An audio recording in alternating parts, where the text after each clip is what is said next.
let me read these 27 questions. அண்மைய நாட்களாக இலங்கை முழுவதும் ஒரு நாட்புறமும் கடலால் சூழப்பட்ட தன்னிறைவான ஒரு நாடாக இருந்தும் இலங்கையிலே மிகவும் அடிப்படையான உணவு பதார்த்தமான கடல் உப்பு பற்றாக்குறை என்பது மிகவும் பேசுபொருளாக ஆக்கப்பட்டிருக்கிறது. හරියන්න හරිම තැනට යන්න. LOLC Finance හරියන්න හරිම තැන. இந்த அடிப்படையிலே இலங்கையிலே பாரம்பரியமாக உற்பத்தி செய்யப்பட்ட கடல் உப்பானது வடக்கு மாகாணத்தில் ஆனையிறவு பரந்தன் உப்பளத்திலிருந்து மிகப்பெரிய அளவில் இதுவரை காலமே உற்பத்தி செய்யப்பட்டு வந்தது என்பதை தாங்கள் அறிந்திருக்கக்கூடும்.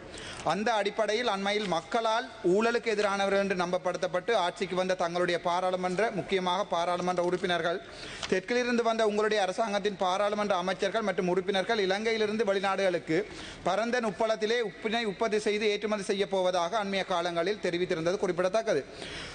மேலும் அதனால் ஏற்பட்ட தங்களுடைய அரசாங்கம் ஆட்சிக்கு வந்த பின்னர் அரசியல் ரீதியாக ஒவ்வொரு அரசாங்க நிறுவனங்கள் இருந்து முகாமைத்துவம் செய்கின்ற முகாமைத்துவ கட்டமைப்புகளை சீர்குலைத்து பெருமளவானவர்களை இடமாற்றம் செய்து தங்களுக்கு சார்பான எந்த ஒரு அனுபவமற்ற முகாமைத்துவ தகுதி இல்லாத தங்களுடைய கட்சி சார்ந்த சாதாரண பணியாளர்களை முகாமைத்துவ அதிகாரிகளாக வேலைக்கு அமர்த்தி இருப்பது மிகவும் தெளிவாக தெரிகிறது.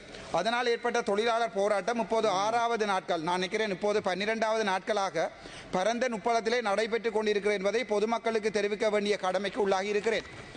அந்த உப்பளத்து தொழிலாளர்களை மிக கேவலமாக நடத்தப்படுவதாகவும் அதேவேளை தொழிலாளர் தொழில் விதிமுறைகளுக்கு இன்றியமைவாறு இல்லாதவாறு பலவந்தமாக உப்பளத்திலிருந்து போலீசாரின் உதவியுடன் அராஜகமாக வெளியேற்றப்பட்டிருப்பதும் அதே நேரம் மேலும் 12 நாட்களுக்கு மேல் அந்த தொழிலாளர்களுக்கு வேலை வாய்ப்பு மறுக்கப்பட்டிருப்பதாகவும் பொதுமக்களால் தெரிவிக்கப்பட்டிருக்கிறது.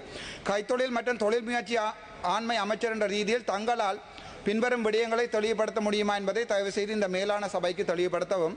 முதலாவது கேள்வி, ஆனையிறவு உப்பளம் பாரம்பரிய உற்பத்தி செய்து வந்த உப்பினை ரஜ உப்பு என்ற பெயர் மாற்றியதற்கான காரணம் என்ன? இது தமிழர்கள் மீதான திட்டமிட்ட அடக்குமுறை ஒன்றின் வடிவமா? இரண்டாவது, ஆனையிறவு உப்பளத்தில் 2024ஆம் ஆண்டு உற்பத்தி செய்ததை விட இன்றைய தினம் உற்பத்தி செய்யப்படுகின்ற உப்பின் அளவு மிக குறைவானது என்பது உண்மை, இதை தாங்கள் ஏற்றுக்கொள்கிறீர்களா? மூன்றாவது, ஆனையிறவு உப்பளத்தில் தங்களுடைய அரசாங்கத்தால் 3 மாதங்களுக்கு முன்னராக முகாமைத்துவ மாற்றம் ஒன்று செய்யப்பட்டுள்ளது என்பதை தாங்கள் ஏற்றுக்கொள்கிறீர்களா? நாலாவது, அவ்வாறான இடமாற்றலுக்கு தொழிலாளர்கள் எதிர்ப்பு தெரிவித்த போது கடந்த 6 நாட்களாக, இப்போது 12 நாட்கள் ஆகிறது, வேலை செய்து வந்த தொழிலாளர்கள் பணியிலிருந்து நிறுத்தப்பட்டு ஆனையிறவு உப்பளத்தில் தற்போது உற்பத்தி செய்யப்படுகின்ற உப்பு மிகவும் குறைந்துள்ளது அல்லது முற்றிலும் இல்லாமல் போயுள்ளது என்பதை ஏற்றுக்கொள்கிறீர்களா? ஐந்தாவது, தற்போது நாட்டில் உப்பினை பிறிதொரு நாட்டிலிருந்து இறக்குமதி செய்வதற்கு அமைச்சரவை அனுமதி அளித்திருக்கிறது என்பதை உறுதிப்படுத்த முடியுமா? ஆறாவது, தொழிற்சங்கங்களால் உருவாக்கப்பட்ட தங்களுடைய அரசாங்கம் இப்போது தொழிலாளர்கள் மீது மிகவும் கேவலமான ஒரு அடக்குமுறை ஒன்றினை கட்டவிழ்த்து விட்டிருக்கிறது என்பதையும் அதற்குரிய மிகச்சிறந்த உதாரணம் ஆனையிறவு உப்பளத்தில் தொழிலாளர்கள் வெளியேற்றப்பட்டு இருக்கிறார்கள், அவர்களுடைய தொழில் மறுக்கப்பட்டு இருக்கிறது என்பதை தாங்கள் ஏற்றுக்கொள்கிறீர்களா? ஏழாவது, உடனடியாக தொழிலாளர்களை மீண்டும் சந்தித்து அவர்களுடைய கோரிக்கைகள் நியாயமானது என்பதை ஏற்றுக்கொண்டு ஆனையிறவு உப்பளத்தில் உப்பு உற்பத்தி செய்யப்படுவதை சாதாரண நிலைக்கு கொண்டு வர முடியுமா? எட்டாவது, இலங்கையில் உப்பு உற்பத்தி படுமோசமாக தங்களுடைய ஆட்சி காலத்தில் குறைவடைந்து இருக்கிறது என்பதை ஏற்றுக்கொண்டு ஆனையிறவு உப்பளத்தினை மறுபடியும் சாதாரண நிலையில் இயங்க வைக்க முடியுமா?